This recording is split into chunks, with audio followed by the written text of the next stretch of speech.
Le peuple qui marchait dans les ténèbres a vu une grande lumière.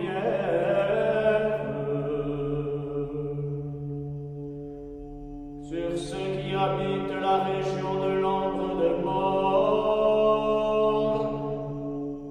une lumière s'est levée sur eux.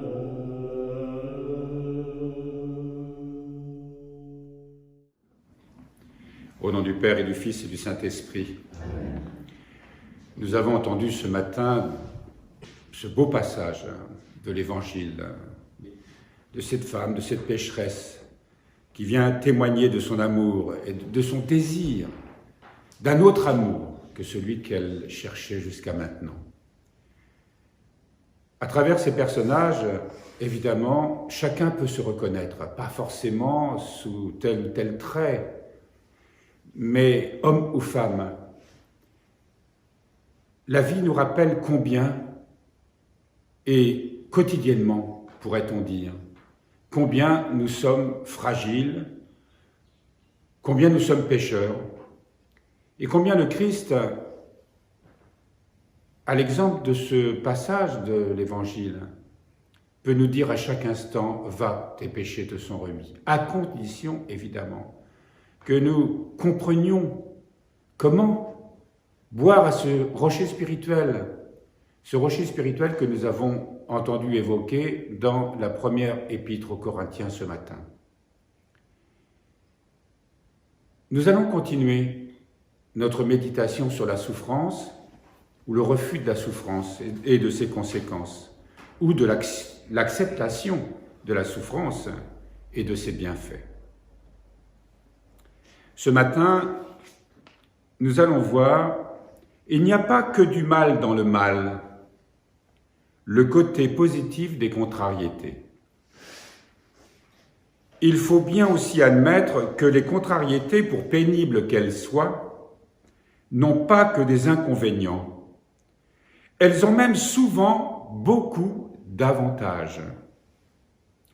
Le premier est qu'elles nous empêchent d'être propriétaires de notre vie, de notre temps. Retenons au passage cette expression « propriétaire ». Les contrariétés, les choses qui viennent nous perturber, les petites épreuves, voire les grandes, nous empêchent d'être propriétaires de notre vie et de notre temps. Elles nous évitent de nous laisser enfermer dans nos programmes, voilà ce que nous avons oublié, de nous laisser enfermer dans nos programmes, nos planifications, notre sagesse personnelle. C'est intéressant ça, parce que nous on en a des programmes, tout ce qu'on peut, se disant les choses vont se passer comme ci, comme ça, donc je mets les choses en avant. Bref, on écrit sa vie d'avance. La vraie prison qui nous enserre et dont nous devons absolument être libérés, c'est nous-mêmes. Notre étroitesse de cœur et de jugement. Autant le ciel est élevé au-dessus de la terre, autant les pensées de Dieu dépassent nos pensées, dit l'Écriture. Ça, c'est dans Isaïe au chapitre 55. La pire chose qui pourrait nous arriver dans la vie, ce serait que tout aille selon nos vues. Ce serait la fin de toute croissance. Pour que nous puissions entrer peu à peu dans la sagesse divine, qui est infiniment plus belle, plus riche, plus féconde que la nôtre, il faut bien que notre sagesse humaine soit sérieusement bousculée. Non pour être anéantie, mais pour être élevée, purifiée, et ne pas rester prisonnière de ses propres limites, car elle est toujours marquée par une certaine part d'égoïsme et d'orgueil, des manques de foi et d'amour plus ou moins conscients. Il y a en nous beaucoup d'étroitesse de cœur et de jugement qui doivent être guéris pour que nous puissions progressivement accueillir la sagesse divine et vivre un renouvellement en profondeur et un élargissement de nos mentalités. le péché est étroitesse, alors que la sainteté est dilatation de l'esprit et grandeur d'âme. À la prochaine occasion, quand on se trouvera d'une manière significative en face d'une de ces pauvretés qui vont pas tarder à réapparaître en nous, agacement, jalousie, colère,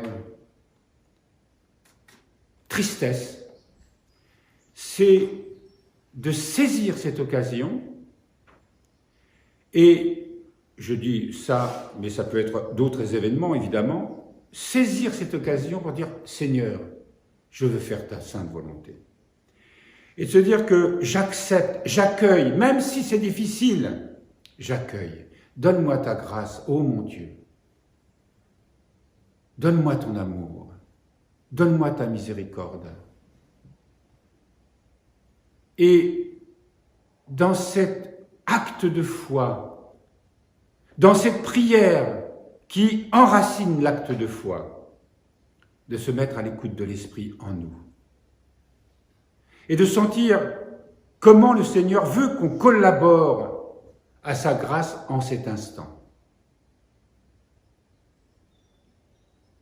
Et de boire à la source d'eau vive dans cet instant.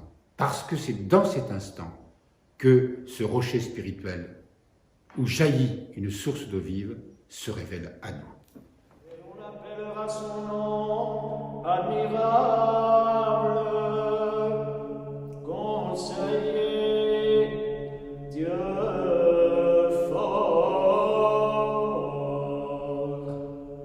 Père du siècle à venir, Prince de paix.